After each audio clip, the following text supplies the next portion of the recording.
The Dread X Collection 2 is the second in a series of short horror game anthologies, and it includes 12 games that were made across the span of only 10 days, and each game was developed by a different team. So how does this collection stack up? Well, let's find out. There are two options given right away when firing up the game. One allows the player to go through the game with a narrative of its own, where the player is infected by something called the cognitovirus, and is being told instructions over a loudspeaker by an unknown person. The player needs to solve puzzles found around the mansion to get keys. These keys can be used to unlock boxes holding VHS tapes that contain the 12 horror games that need to be played. The second option is a free play mode where each game can just be picked in whichever order the player wants. Personally, I would highly recommend the narrative mode because I had a lot of fun solving the assortment of puzzles. The 12 games come in a wide variety. First up is Squirrel Stapler, where you play as a hunter who kills and collects squirrel carcasses so he can staple them to his beloved, who is a corpse by the way. The player has to follow some rules when hunting squirrels, such as not making much noise or letting the squirrels see them or they'll run away. The hunter is equipped with a rifle and only carries 5 rounds of ammunition, but more can be picked up out in the wild. The hunter also has a compass as well as a map to help them know where they're going. I'm not going to spoil anything about the game, but I will say that things get pretty wild. I really enjoyed this game. It reminded me a little bit of playing hunting games on my computer when I was a kid. It even has the look of those older PC titles. The gameplay was simple and easy to get into. Up next is Touched by an Outer God. This is a first-person shooter game with some RPG elements mixed in. The world has been infected with something called the Growth, which turns people into beasts. A Marine who hunts the Growth has been separated from his daughter, and she needs to find him as soon as possible. Early on into her journey, she comes in contact with a sphere of some kind that severs her hand and leaves her with a hunger that she needs to fulfill. Here's where the RPG elements come in. When she kills enemies, they explode into chunks of eyes, flesh, and bone, which she then collects and eats to become more powerful. She can mutate her hands into different weapons as well as create armor to protect herself. The options she has are different for every time the game is played because the game is also a roguelite. I had everything from poison to cosmic shots coming from my left hand, and I didn't really use the right one because melee just seemed too slow and risky to me. I liked the art style of the weird creatures that I battled, but the game was just not really my taste. The shots coming from my character's hands were really slow, and I just got bored with most of the fights. It was usually in arenas that looked the same, with lots of enemies spawning everywhere. I liked the RPG elements of leveling up and the art of the game, but the gameplay just wasn't for me. The next game is Solipsis. In this one, the player is an astronaut on the moon being given coordinates of places that need to have the gravity checked. Seems simple enough, but things get a bit nutty quickly in this one. It's a really short game, and I like some of the aspects like being isolated on the moon with a limited range of sight from your light source, and how fearful it can make you of the unknown that might be lurking around you. It reminds me a lot of something like the game Darkwood. However, this game is just a bit too short. I really like what it was going for, and the look of it was great, but I think it could have been really incredible if it just had a little bit more time to build tension. However, I do know that these games are made in a short time frame, so I'm not trying to be really harsh or anything. I still really enjoyed playing through the game. After that is The Thing in the Lake. This one's done in a very old style that shows that you don't need fancy graphics to make people tense. I think this game did a great job of mixing up having to play carefully, but also with haste. There are 4 chapters in the game, each involving a different character during the same events. With each new chapter, there is a new danger to worry about. While exploring a resort, there's an ape on the loose, a killer that can hear anyone even stepping on a blade of tall grass, and bear traps that can stop the player in their tracks. Each time a death happens, the player has to start the entire chapter over. The chapters are short, but very intense because you never know when something's going to attack you from out of nowhere. I really enjoyed this one, but I died a lot from silly mistakes. Next is Arceletra, which is a walking simulator that involves an arcade, a mysterious gift, and some wild fuckery.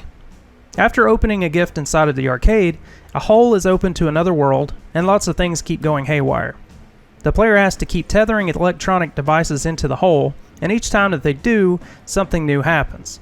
I found this one to be interesting enough, with me wondering what would happen next.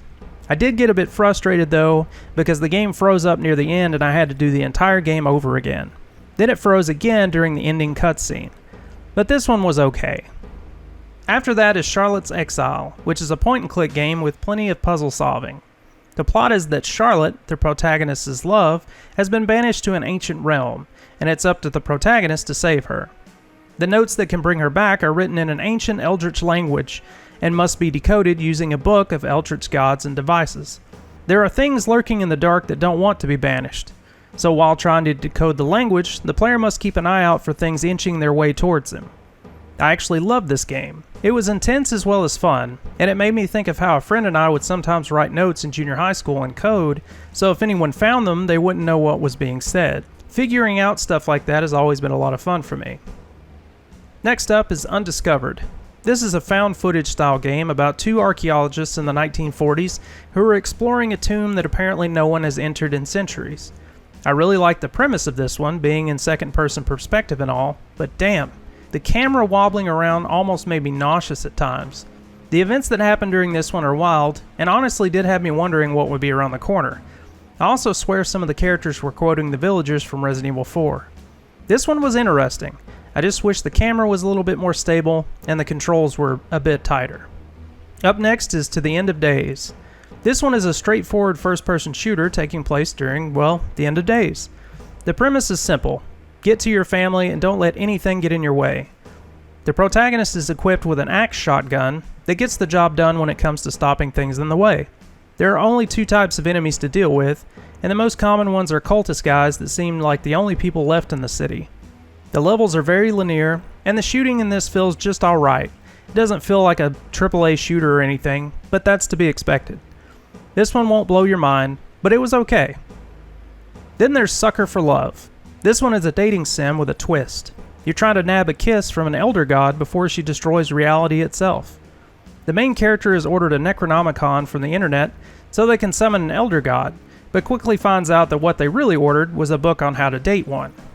There are plenty of rituals that must be done in order to earn the elder god's favor and get that kiss, and all of the rituals have strict rules that must be followed in order to do them. I had fun with this one because the humor was on point, and I just wanted to see what would happen. The premise alone is just hilarious. I really like this one. After that is The Toy Shop.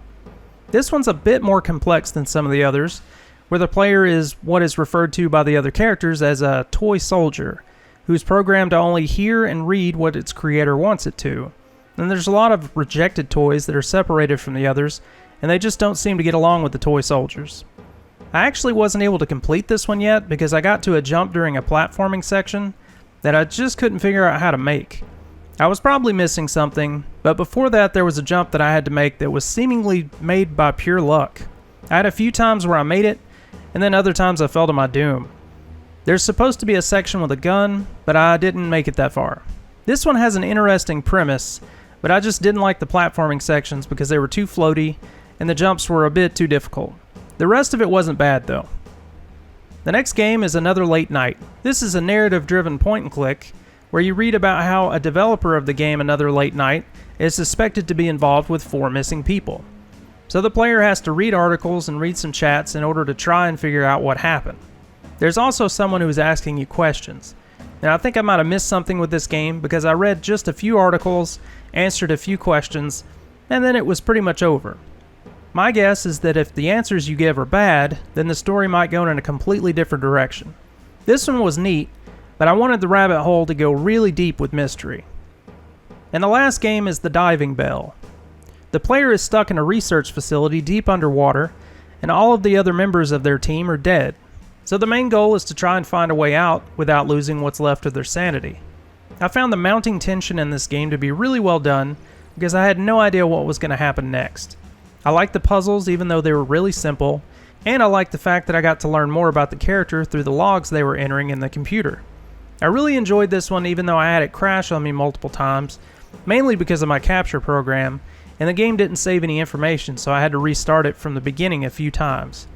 The Diving Bell does a great job at being unsettling often, so I really enjoyed this one as well. So, would I recommend Dread X Collection 2? Well, yes and no. Because I do think it could have been better, but at the same time the games overall are entertaining. There are about 7 to 10 hours of content here going through the games for the first time, and some of my favorite parts were just going through the mansion and solving puzzles. Honestly, where this collection shines the most are the games with puzzle elements.